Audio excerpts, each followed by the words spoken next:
एमएनसीएलच्या बाबतीमध्ये सुद्धा काल मुख्यमंत्री महोदयांनी प्रेसमध्ये सांगितलं आणि मग एमएनसीएलच्या माध्यमातून एमएनसीएलचे असेल, एमएसईडीचे असेल, बीएसएनएल असेल, एअरटेल असेल, जिओ असेल, हे सगळे रस्ते या वेगवेगळ्या एजन्सीने नाशिक शहरामध्ये पुरवले आणि म्हणून सभापती महोदय एक आपण एमएनसीएलला प्रश्न विचारावा की जे आपले 24,400 किलोमीटरचे रस्ते आहेत यापैकी किती किलोमीटर त्यांनी आतापर्यंत पोहोचले आहे? त्यात एक प्रश्न आपण विचारा सभापती महोदय की किती किलोमीटर रस्ते पोहोचलेले आहेत? आज दुसरा त्याला उपप्रश्न आहे की यांची जी काही 5 ते 6 लाख कनेक्शन यांना नाशिक शहरामध्ये द्यायचे होते आणि त्यापैकी पोहोचत आहे त्याच्याच पाठीमागे लगेच आपल्या टेंडर गरजेचं होतं, त्याच्याच पाठीमागे आपला ठेकेदार असणं गरजेचं होतं आणि त्याच्याच पाठीमागे काम करताना त्या ठिकाणी ते एमएनसीने खोदलेले काम त्या ठिकाणी दुरुस्त करायला हवे होते, परंतु तसं झालं नाही. या ठिकाणी माझ्याकडे 77 कामांची यादी आहे. 77 कामं आहे या नाशिक महानगरपालिकेच्या प्रत्येक प्रभागाच्या. याच्यामध्ये प्रत्येकाला प्रभाग आहे. कदाचित याच्यापैकी अजून एक काम असेल जे मला सापडले नाही, परंतु ह्या 77 कामांच्या निविदा प्रक्रिया पूर्ण झालेली आहे.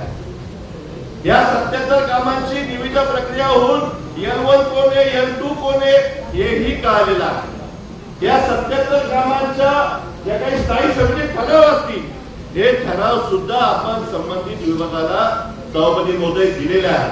परंतु हे 77 कामं मध्ये एमएनसीएलचे काम आहे, स्मार्ट सिटीच्या बाबतीत शोधलेले काम आहे, हे सगळे करत असताना सुद्धा ह्या 77 कामांची वर्क ऑर्डर का होत नाही ही सुद्धा शंका आम्ही विचारलं. आम्हाला सांगितलं जातं की स्टार्ट एंडवर डांबराचे ठेकेदार त्या ठिकाणी अनेक जण आंदोलन करत आहे, अनेक मुलंचे या ठिकाणी आपलं मत मांडणार आहे, अनेक सदस्य या ठिकाणी आपलं मत मांडणार आहे. कशासाठी? आणि मग वर्तमानपत्रामध्ये बातम्या छापून येतात आमदारांच्या घरासमोर खड्डे नाही, नगरसेवकांच्या घरासमोर खड्डे नाही, आणि आपलं नाशिक लोकप्रतिनिधी म्हणून आम्हाला शिव्या घालत आहे. आणि मग हे पाव आणि आमच्या वाटेला काय घ्यायचं? आणि म्हणून 1 महिन्यापासून आम्ही सगळे काही ही बैठक बोलवली पाहिजे, याची उपाययोजना केल्या पाहिजे यासाठी आम्ही तळमळीने बोलत आहोत. आणि म्हणून सभापती महोदय आम्ही फक्त आरोप करणारे नाही, आम्ही काय फक्त एखाद्या अधिकाऱ्याला उभं करायचं, त्याला खूप बोलायचं, खूप रागवायचो आणि म्हणून आम्ही खूप मोठे झालो ह्या मताचे आम्ही नाही. आम्हाला माहिती आहे की रथाचे 2 चाक आहेत, एक आपण सगळे लोकप्रतिनिधी आहे तर दुसरे प्रशासन आहे. आणि म्हणून प्रशासन सुद्धा काही चुकत असेल ते ह्या ठिकाणी बोललं पाहिजे.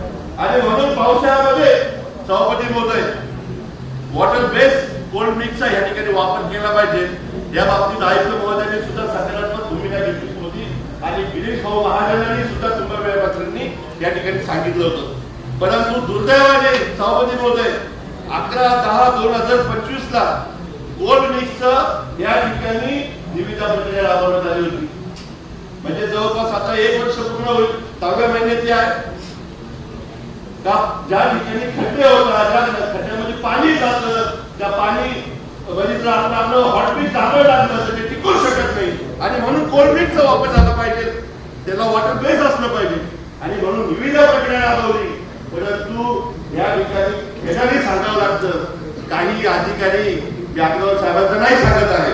आयुक्त महोदय मी तुमचं 2 मिनिटं लक्ष वेधितो.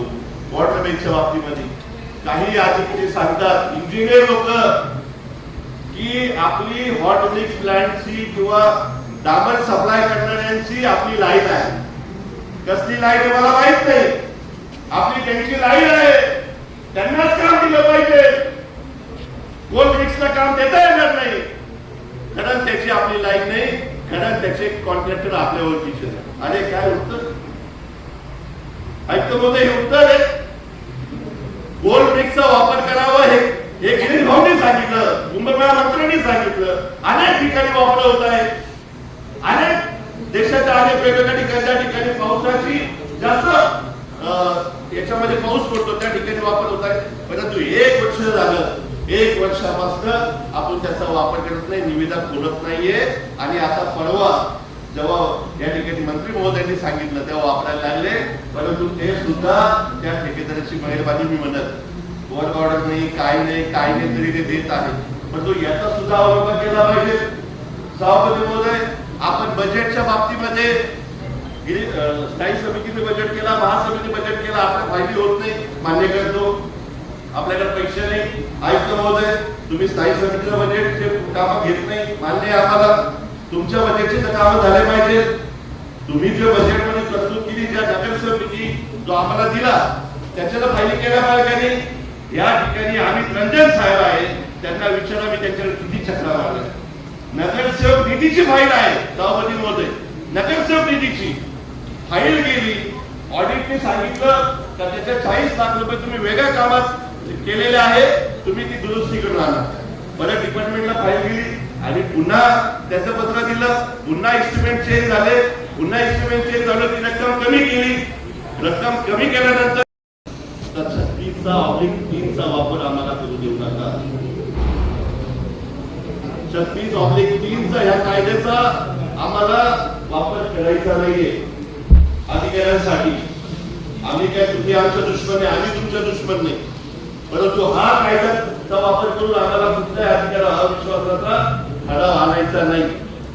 नाहीतर आज या सभागृह एवढा चिडलेला आहे, एवढा संताप आहे, प्रत्येक जण आपल्या आपल्या पद्धतीने आंदोलन करत आहे, प्रत्येक जण दरवाजे या ठिकाणी बोलण्याचा प्रयत्न करत आहे. आज जर ठरवलं एखाद्या अधिकाऱ्यावर जर आपण हा कायद्याचा अवलंब करून या ठिकाणी त्यांच्यावर करायचा, तर एका मिनिटात आपल्या सभागृह सभापतीमध्ये उभं राहू शकतो. आज इतकी लोक म्हणत आहोत आहे, आपण आज त्यांना मानधनाच्या एक काहीतरी रक्कम आपण देत आहोत. माझ्या आईच्या सुद्धा 10 लोक मृत्युमुखी पडले आहे.